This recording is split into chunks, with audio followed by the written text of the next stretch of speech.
Salut tout le monde, bienvenue à cette nouvelle capsule pour vous aider à planifier votre prochain séjour au Walt Disney World Resort en Floride. Aujourd'hui, je vais vous expliquer un sujet qui inquiète beaucoup les gens qui sont jamais allés au Walt Disney World et c'est le transport vers les parcs. C'est parti!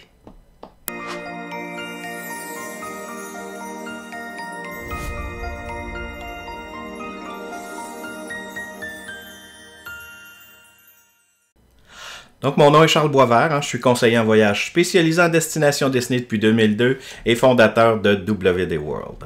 Si vous êtes nouveau ici, comme toujours, je vous souhaite la bienvenue. Écrivez-moi un petit mot pour me le dire. Dites-moi d'où vous venez. Êtes-vous déjà allé à Disney? Combien de fois? J'aime ça savoir, en fait, qui regarde les capsules. Ça me fait toujours plaisir. Et aussi, si vous n'êtes pas déjà abonné à la page Facebook ou à la chaîne YouTube, c'est le temps de le faire. Donc, la chaîne YouTube, vous cliquez sur le bouton rouge s'inscrire et la page Facebook, vous cliquez sur j'aime tout simplement. Puis comme ça, vous allez être toujours avisé quand je vais faire des nouvelles présentations. Je vais faire ma petite mise au point, même si aujourd'hui elle est plus ou moins importante avec ce que je vous donne comme renseignement, mais c'est au sujet des capsules. Les capsules sont valides pour les forfaits que nous, on offre chez WD World. Je le dis très souvent, mais en fait, c'est important de comprendre que même si plein de monde vend des voyages à Walt Disney, c'est pas tous ces gens-là qui offrent le même produit. Le produit qu'on offre, nous, chez WD World, c'est le produit que je considère le meilleur. Donc, c'est le produit qui est acheté directement de Disney, sans intermédiaire. C'est le plus flexible, c'est le plus avantageux pour vous. C'est celui-là qui nous permet, entre autres, de modifier vos forfaits après la réservation ou, évidemment, s'il y a une promotion qui est annoncée plus tard, de l'appliquer, même si vous avez déjà acheté votre voyage dans le passé. Donc, c'est le temps de commencer le sujet d'aujourd'hui. Dans une capsule précédente, je vous ai parlé du transport entre l'aéroport et l'hôtel à bord du Disney's Magical Express. Donc aujourd'hui, on est rendu à notre hôtel et on veut aller vers un parc thématique ou un parc aquatique, puis comment ça fonctionne. Souvent, ça inquiète beaucoup les gens avant de partir. Dans une prochaine capsule, je vais vous expliquer le transport vers Disney Spring. Je vais vous expliquer le transport d'un hôtel à un autre. Mais aujourd'hui, vraiment, on part d'un hôtel, on s'en va dans un parc thématique. Premièrement, en fait, je vais vous expliquer les règles de base.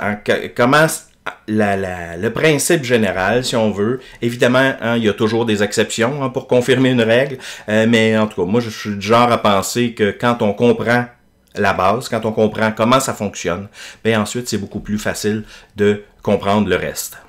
Donc, je vous ai divisé ça en quelques points. Le premier point, c'est les horaires. Donc, à moins d'avis contraire, le transport des hôtels vers les parcs, ça débute environ 45 minutes avant l'ouverture du parc et se termine 1 heure avant la fermeture. On parle là, du transport vers les parcs. Donc 1 heure avant la fermeture d'un parc donné, Disney arrête d'amener du monde dans ce parc-là.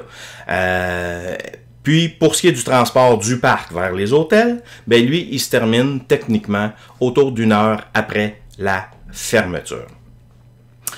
Si, pour une raison ou une autre, exemple, des heures magiques supplémentaires, peu importe, là, si votre parc ouvre plus tôt ou ferme plus tard, le service d'autobus, évidemment, s'ajuste. Donc, il va se commencer plus tôt ou se terminer plus tard. C'est-à-dire que les heures magiques supplémentaires, c'est des heures d'ouverture additionnelles pour les gens qui demeurent dans les hôtels Disney. Fait que si vous participez à ça, l'autobus commence plus de bonne heure. Il n'y a pas à s'inquiéter. En général, aussi, souvent les gens s'inquiètent au niveau des restaurants.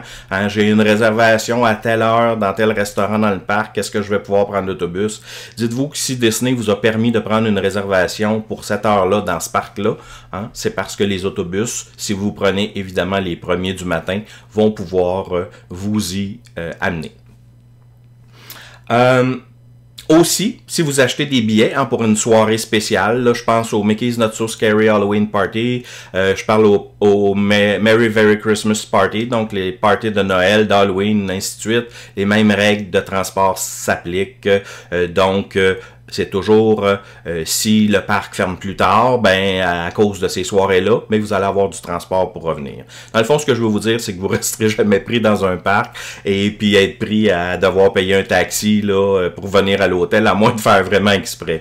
Donc, même, je vous dis, tu sais, 1 heure après, et puis c'est très souvent, c'est plus qu'1 heure après que le transport a lieu, parce que Disney, ben, tant qu'il y a des gens, ben, il y a du transport, hein, donc ils les amènent. C'est bien sûr qu'il arrive un certain temps où ils nous dirigent vers les transports, là. Ils veulent pas transporter du monde toute la nuit, mais c'est pas un problème à ce niveau-là, là. Si vous sortez dans un délai normal, même si vous passez faire un petit achat dans la boutique, vous vous en allez vers les transports de retour et vous allez pouvoir les prendre pour retourner.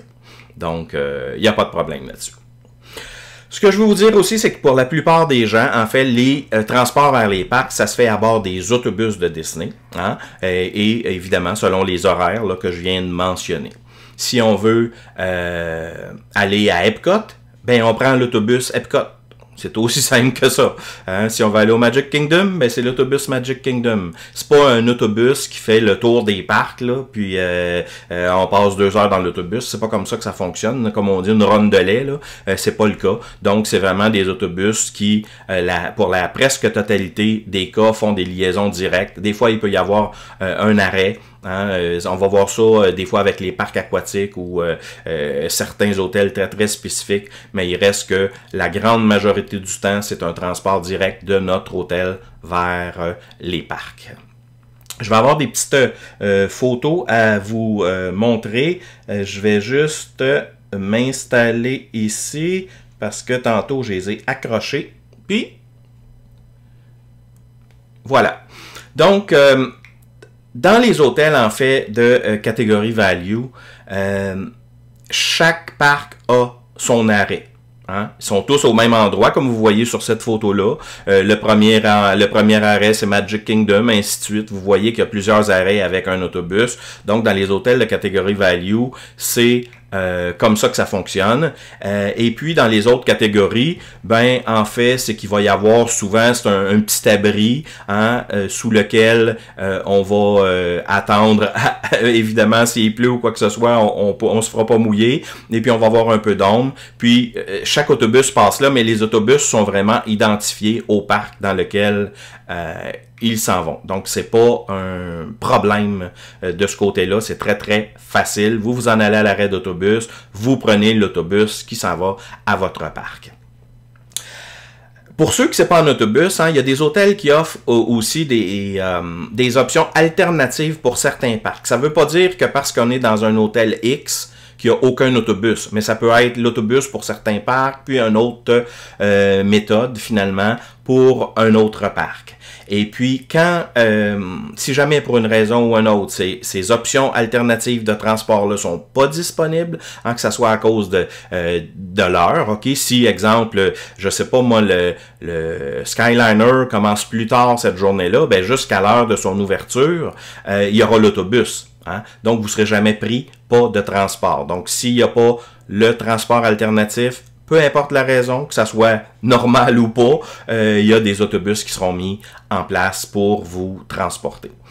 Un de ces moyens-là, c'est le bateau-taxi. Hein? Il y a 3 parcs qui sont accessibles en bateau-taxi. Ce sont le Magic Kingdom, ce sont Epcot et Disney's Hollywood Studios.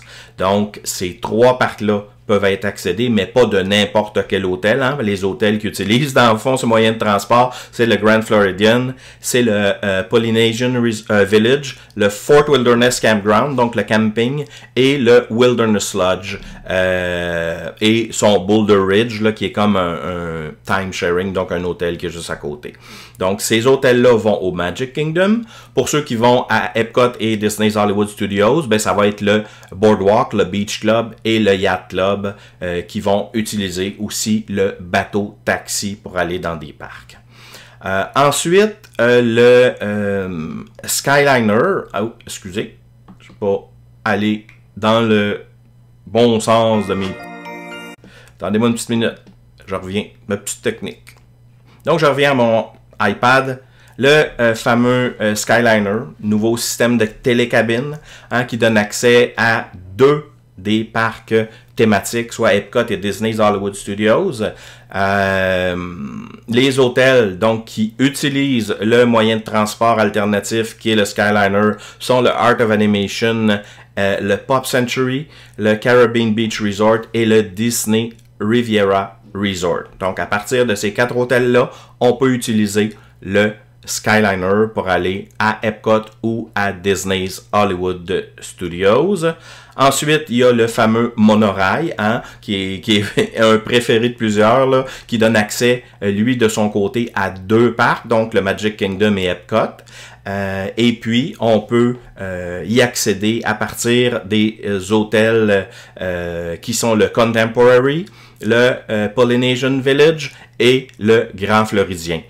Aussi, là, quand il y a des versions Villa, là, Grand Floridien ou Grand Floridien Villa, ben, ou Contemporary et Bay Lake, évidemment, tous ces endroits-là donnent accès.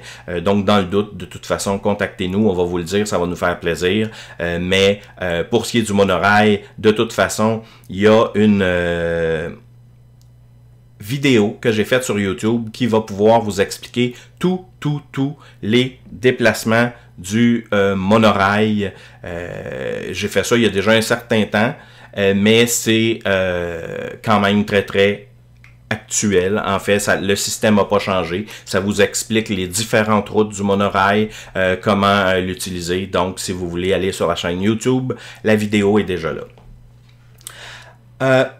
Petite note, si vous utilisez un de ces transports alternatifs-là, faites attention aux horaires, hein, parce que ça peut être un peu différent de ceux des autobus. Des fois, ils commencent un peu plus tard.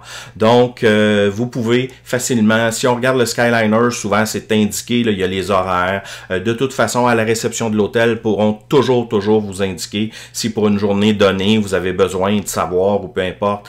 C'est très facile de trouver cette information-là quand on est sur place, mais c'est quand même, approximativement, souvent à peu près aux mêmes heures. Le troisième point que je vais aborder, c'est la fréquence. La fréquence de ces transports-là, c'est très fréquent, assez pour pas qu'on ait à planifier que si je veux prendre l'autobus à telle heure, il faut que je me lève à telle heure ou peu importe. Hein. Dans le fond, on est à l'hôtel, on veut s'en aller dans un parc, ben on s'en va vers les arrêts d'autobus parce que de toute façon, typiquement, il passe à toutes les 20 minutes. Des fois, ça peut être aux 10-15 minutes. Des fois, on peut attendre un 25 minutes, mais c'est très souvent. Donc, vous pouvez vous rendre à l'arrêt. Vous allez voir que il y a des affiches qui sont disponibles de ce genre-là. Là. Vous allez pouvoir savoir à quelle heure le prochain autobus. Hein? Donc, c'est disponible dans où il y a les arrêts pour les autobus à votre hôtel et vous avez toujours aussi la possibilité sur l'application mobile My Disney Experience, il y a l'onglet See Bus Time là, que vous, je sais pas si vous la voyez sur la chose, mais il y a un petit onglet avec un icône d'autobus que en cliquant dessus, ça va vous amener l'heure des prochains autobus et l'heure estimée finalement d'arrivée dans le parc. Si vous voyez, là, c'est 10-15 minutes là, normalement qui est prévu pour le transport de l'hôtel où vous serez vers un parc. C'est souvent ce qui est prévu.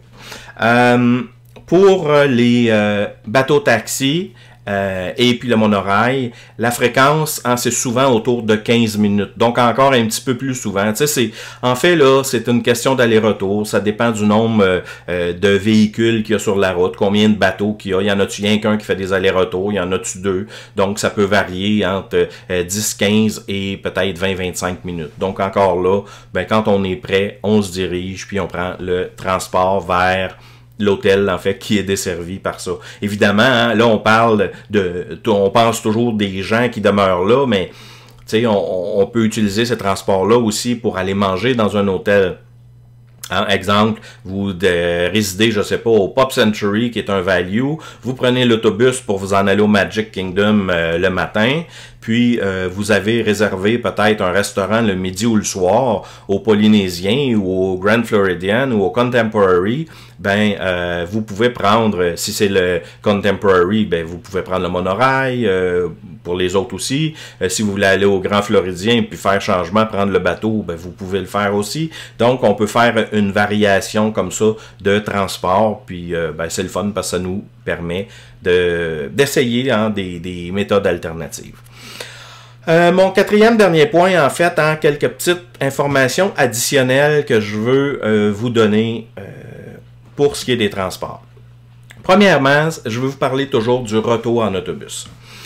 Quand vous allez partir de votre hôtel pour vous en aller dans un parc, l'autobus va vous déposer à un arrêt d'autobus, je vais dire quelconque, en ce sens que c'est pas parce que vous partez du Pop Century qu'il va vous débarquer à l'arrêt d'autobus du Pop Century. Hein. L'autobus va vous débarquer le plus près possible finalement d'où vous devez entrer dans le parc, de l'entrée du parc, puis des systèmes aussi de sécurité. Et puis, peu importe où vous serez, vous n'avez pas à noter cet endroit-là où vous avez été déposé. Parce que quand vous allez sortir, il va y avoir des bus directory, comme j'ai mis un exemple là. Donc, à la sortie des parcs, il y a toujours ça. Et vous allez avoir toute la liste des hôtels qui sont desservis avec le numéro d'arrêt d'autobus pour vous y rendre. Hein, donc, si je retourne, moi, aujourd'hui, au Pop Century, je vais prendre l'arrêt numéro 30. Si je vais aller au All-Star Movies, ça va être le 20, au Music, le 22, donc ainsi de suite. Animal Kingdom Lodge, le 16. Donc, si même on veut aller à Disney Springs, on va en parler dans une prochaine capsule, mais après 4 heures l'après-midi, on pourrait prendre l'arrêt numéro 4. Donc, très très important de consulter finalement ce répertoire finalement qui se trouve à la sortie des parcs pour vous en aller finalement au bon hôtel. Ensuite, dernier petit renseignement, c'est que les visiteurs qui sont en fauteuil roulant, ils peuvent utiliser tous les modes de transport qui sont disponibles et ils ont des accès prioritaires accompagnés des membres de leur famille. Donc, les fauteuils roulants entrent tant dans les autobus que les bateaux-taxis dont je vous ai parlé, que le monorail, que le Skyliner. Donc, il n'y a pas de problème de ce côté-là. Donc, ben, ça va être le temps de passer à la période de questions, à voir ce que vous m'avez écrit depuis tantôt. Si vous voulez poser des questions, vous pouvez mettre à l'avant la lettre Q majuscule pour que j'identifie facilement que c'est une question.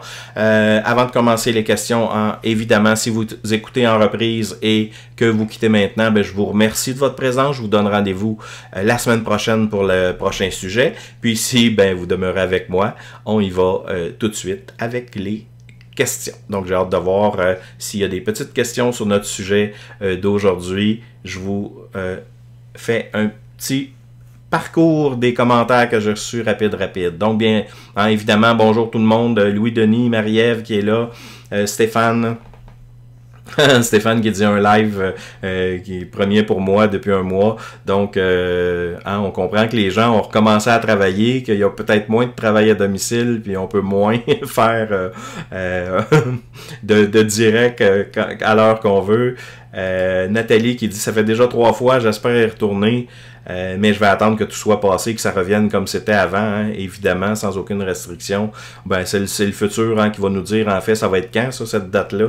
Il n'y a rien qui nous empêche de réserver un séjour puis de le reporter plus tard aussi. Des fois, si on veut, si on a une première date en tête qui est en 2021, ben, on peut se réserver un séjour et puis, au pire, ben, si on n'en a pas besoin, on le remettra plus tard. Là, on donne 200$ de dépôt, puis même à la limite, si on veut le canceller, ce 200$-là est remboursable, je le répète, jusqu'à 30 jours avant votre départ. Bonsoir de France, ben oui, parce qu'on est le soir en France, donc Aurore, ça me fait plaisir. Une habituée, Martin, merci, toujours intéressant. Ben, j'essaie de trouver des sujets qui vous informent. Puis je vais vous dire honnêtement, qui actuellement sont moins sujets de changer. Parce que déjà, j'en ai peut-être 15-20 capsules de fait depuis les deux mois ou à peu près que j'ai commencé. Puis Disney change des choses hein, pour s'adapter à la pandémie, puis là, ils changent certains avantages, certaines choses qui sont faites de telle ou telle autre façon. Puis là, j'ai plein d'idées de sujets, mais tu sais, je trouve ça comme tellement pas le temps de vous parler des plans repas alors qu'actuellement ils sont pas disponibles, ou des park hoppers, ou des... bon, tu sais, fait que tous ces sujets-là, ben je les reporte, puis j'essaie d'y aller avec des choses qui, je l'espère, ont moins de chances finalement de changer, comme aujourd'hui les transports, hein, je vais en faire un autre, comme je disais, pour Disney Springs, pour le transport entre les hôtels, puis si vous avez des idées, ben n'hésitez pas de me les envoyer toujours, hein, de mettre vos commentaires. Audrey qui dit « J'ai tellement hâte d'essayer le Skyliner. » C'est vraiment bien le fun. Moi, je te conseille de ne pas l'essayer peut-être une journée qui fait 40 degrés pour la première fois, parce que si jamais ça arrête, il risque de faire chaud dans la cabine, là, mais c'est ça. Oui, elle me dit « Est-ce qu'il y a une limite de poids par cabine dans le Skyliner? » La réponse c'est oui. Laquelle elle est, je ne sais pas trop là. Faudrait que je le vérifie pour toi. Mais évidemment, il y a un maximum au niveau du poids, puis il y a un maximum au niveau du nombre de passagers aussi. Puis dépendamment, mais aussi, ben, si c'est une cabine avec espace pour fauteuil roulant ou pas. Donc, mais tout ça est possible, hein, finalement. Louis qui dit, est-ce que on peut marcher vers un parc? Hein? Oui, on peut marcher vers certains parcs, en fait très peu. Il y a le Bay Lake Tower et le Contemporary qui peuvent marcher vers le Magic Kingdom. Bientôt, il va y avoir aussi le Grand Floridien qui va pouvoir marcher vers le Magic Kingdom parce qu'ils sont après installés un pont hein, qui va pouvoir être levé. En fait, il ne sera pas levé, il va être tourné parce qu'ils ont des bateaux qui passent là. Mais l'installation est en cours et très avancée. Donc bientôt, il y aura aussi le Grand Floridien qui va être disponible de là. Il y a aussi, si on va du côté des hôtels Boardwalk, Yacht Club et Beach Club. Ce sont 3 hôtels desquels on peut aller à pied, soit à Epcot ou à Disney's Hollywood Studios. Donc, ce sont les possibilités pour le moment de transport à pied vers les parcs. Oh my God, ça c'est la question, Karine. Quand est-ce que tu nous fais un live en direct de Disney? Dès que je peux. Là, on pense, hein, ça devrait en tout cas là, être officialisé que les lignes vont être fermées jusqu'au 21 août. Donc, j'ai pris cette semaine une réservation à partir du 22 pour être là dès que ça va commencer. Sinon, j'en ai une de prix pour le mois de septembre si c'est repoussé un autre mois. Donc, c'est certain que tant que quand je vais pouvoir y aller, puis évidemment que je m'assure que ça va être sécuritaire, là, parce que je veux pas m'en aller là pour avoir du trouble. Mais pour moi, ben même s'il faut que je fasse une quarantaine au retour, ben je travaille de la maison, fait que l'impact est moins grand. Je vais me faire des commissions pour certaines affaires, mais en tout cas, ça va être vraiment le plus tôt possible. J'ai vraiment hâte de vous en faire un direct. Je pense que je vais pleurer.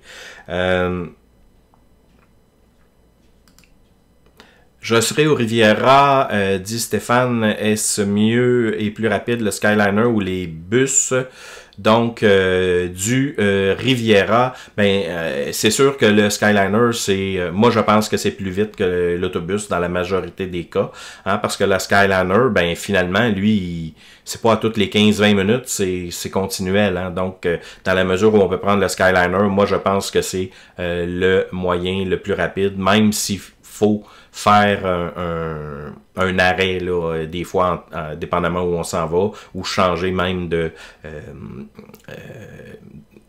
module, là, donc de cabine, mais tout ça c'est très facile et très rapide parce que c'est toujours en mouvement. C'est un peu comme dans un centre de ski dans le fond.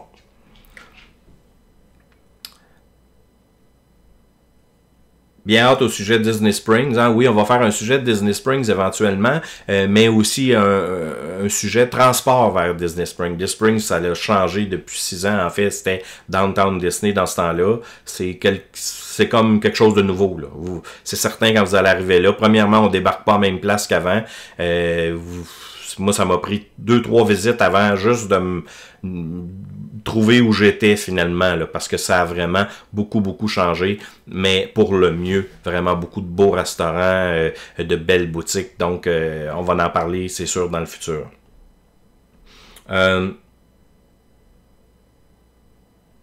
Carole dit, d'après ce que j'ai vu sur le site, si on débarque en Skyliner à Epcot, je crois qu'on débarque sur le côté du World Showcase.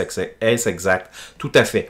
Donc, si on arrive à Epcot en autobus, on arrive du côté Future World, donc devant la fameuse boule d'Epcot, alors que quand on arrive en Skyliner, on arrive exactement là où est l'entrée de ceux qui demeurent justement au Beach Club, au Yacht Club ou au Boardwalk. Hein? Donc, c'est entre les pavillons du United Kingdom et de la France. Ça s'appelle International Gateway. Donc, c'est là, à cet endroit-là, donc derrière le pavillon de la France, si on veut, qu'arrive le Skyliner. Donc, à ce moment-là, on entre dans le parc par cette partie-là du parc.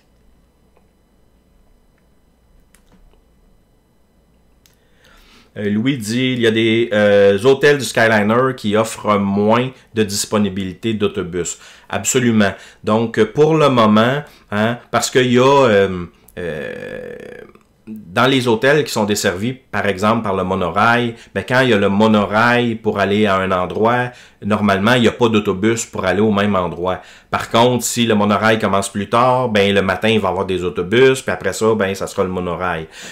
Pour l'instant, ce que Disney a fait avec le Skyliner, c'est que les hôtels avaient déjà, évidemment, des autobus vers les parcs, et ceux qui sont desservis par le Skyliner, le transport en autobus vers ces parcs-là a été mis à moins grande fréquence. Hein. Ce que Disney veut, c'est que les gens s'habituent à utiliser le Skyliner. Est-ce que éventuellement, ça sera les mêmes règles de dire s'il y a le Skyliner, il n'y a pas d'autobus pour ces heures-là?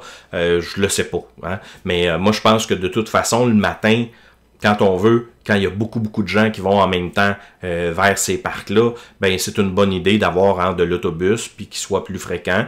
Puis peut-être à partir d'un peu plus tard, ben on peut espacer évidemment les autobus, puis ça a peu d'impact, dans la mesure où les gens n'ont pas peur de prendre ces gondoles-là, là, parce que quelqu'un qui a le vertige, c'est un petit peu plate si on l'oblige à prendre ça, hein, ça fait comme pas de sens. Ça prend quelque chose d'alternatif. Florence. Bonjour Florence, j'espère que tu vas bien. Ben oui, tu viens de te joindre à nous un petit peu plus tard, en fait. Au moment où ça se termine. Mais la bonne nouvelle dans tout ça, c'est que la capsule demeure sur la page Facebook et je vais aussi la télécharger sur la chaîne YouTube. Donc, vous allez pouvoir facilement la voir de là-bas.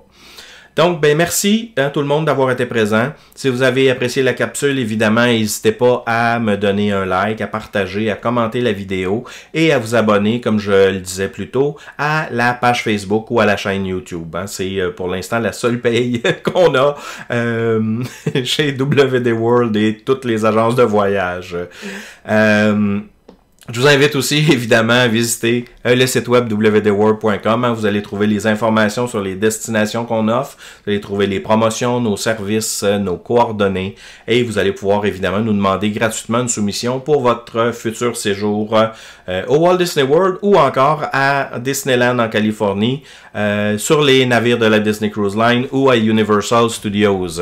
Vous allez pouvoir vous inscrire à l'infolette et maintenant utiliser, évidemment, notre aide directe en ligne qui est disponible pendant nos heures d'ouverture, donc du lundi au jeudi de 9h à 17h, puis le vendredi de 9h à midi. Donc, on se revoit très bientôt hein, avec un prochain sujet. J'espère que vous avez apprécié. D'ici là, ben, je vous souhaite une super belle journée remplie de magie, puis on se revoit très bientôt. Bye bye tout le monde.